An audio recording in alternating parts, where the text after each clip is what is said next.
Good morning, good day, and good evening, ladies and gentlemen. I am your host, Yusuf Amanullah, and welcome to The Third Culture. To quote legendary pop band ABBA, money, money, money, it's so funny that I don't have any. Let's just say that my ability to make it rain is about as good as Australia's. Yes, ladies and gentlemen, the world is very much split into two.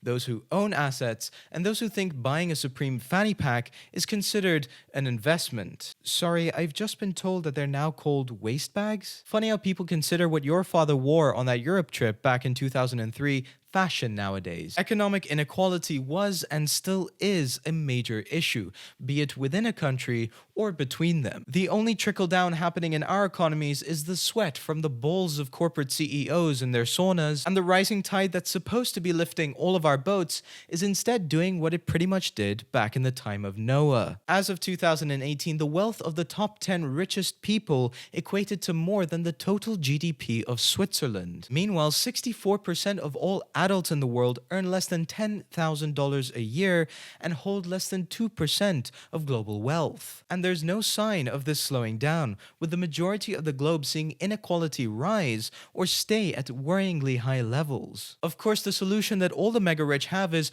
stop spending $3 on your coffees, all the while drinking their own unique $500 blend of cat shit and nun's tears. No, it's not as easy as that, and we have to take a good look at the world's finances and see where the injustice lies. And that brings me onto our new segment, Dude, where's my money? Dude, where's my money? Number 1, Toronto, Canada. Ladies and gentlemen, we're going to start off by talking about the real problem here. The people who take our hard-earned tax income to feed their lifestyles, and even worse, send it abroad to their family. Yes, we're talking about the royal family. News broke that Prince Harry and Meghan Markle would be stepping down from senior roles in the royal family to become financially independent and split their time between Canada and the UK. And this led to the whole movement of Megxit, with so many articles published about the delicate discussions and negotiations happening between the Queen and the couple. And while I was reading the tabloids,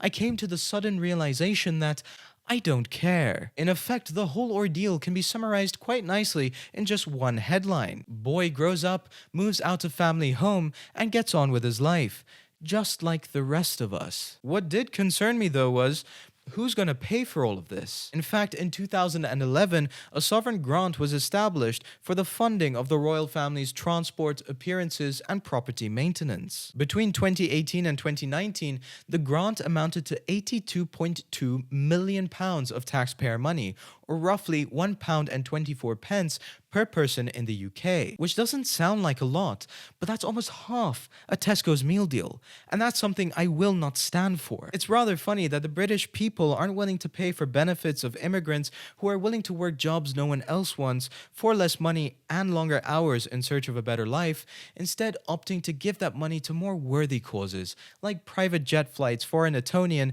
to exotic destinations, or a £2.5 million house renovation. Number 2, Dublin, Ireland. We have repeatedly read the scandals. Big corporates are dodging taxes they actually owe. In fact, to find out how these companies do this, we were able to get an exclusive interview with the head of Google's finance division, and this is what they had to say. We should take taxable profits. push it somewhere else. Now, in 2019, Google UK paid just £67 million in tax after reporting £1.4 billion of revenue for the financial year. However, Google's main revenue source, advertising, is traditionally booked in Ireland, which has one of the lowest tax rates in Europe. And since these are revenues generated from something intangible, it's relatively easy for the company to move them from the UK to Ireland in search for those lower tax rates. If these revenues were included, the total taxable profit would have potentially risen by over £8 billion, according to the Tax Justice Network. And this would mean that Google would have to pay almost 24 times more in tax at over £1.5 billion. This is worth a year's salary of 60,000 NHS nurses, or 50,000 police constables, or 50,000 secondary school teachers. But most importantly, that's more than 500 million Tesco's meal deals. F*** me. Number 3, the Lebanese government. According to the IMF, Lebanon is the 5th most indebted country in the world, and on top of that, it is rife with inequality, with the top 1% earning nearly 1/4 of the country's total GDP. Now, when you read stats like that, you're usually able to put two and two together. There's a lot of debt, many high earners.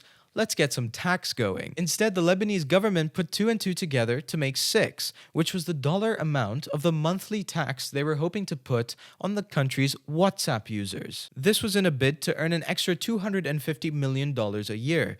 And it was about as popular as you would expect. And for many, this was the final straw, as thousands took to the streets to protest against the tax as well as the other economic injustices they were witnessing. After all, what's next? A tax on the number of photos you like on Instagram? Imagine having to hide from your girlfriend that you have to pay $15,000 in tax for the year after following all of those fitness pages. The policy has now been rescinded for a more realistic reform of cutting politician wages by 50%, as well as taxing bank profits, which is estimated to bring in $3.4 billion extra in tax revenue. That's right, folks. Their first port of call was to tax WhatsApp users instead of banks. Just let that sink in. And there you have it, folks. Our money is exactly where you'd expect it. Not with us, but with the already mega rich. Now, many left-wing politicians blame capitalism for the problems that we see. And as such, many believe that we should knock capitalism off its perch and instead move towards communism to ensure no one gets left behind. To which I say, first take off your Gucci belt before we discuss changing the fundamentals of our economic systems, which you're quite frankly feeding. You don't want communism, you just want more money. It's now time to talk about something I've been particularly passionate about for 40 seconds. And since I am used to a life where 40 seconds of passion is the norm, I'd like to think I'm quite the expert. And that brings me onto our segment, I think I'm right, therefore I am. Communism is actually capitalism, but has disguised itself as communism. It works, I promise. Communism is like Robert Downey Jr. in Tropic Thunder. I'm a dude playing a dude disguised as another dude. My goodness, that movie would never be made nowadays. Yes, I believe that in typical capitalist fashion, all Karl Marx did was wrap up something we already had in different packaging and sold it to us as a new product. And here's why. We can of course start off with the most obvious of comparisons. What's red, gold, and stands for production for the masses? There are two answers, and they're both correct.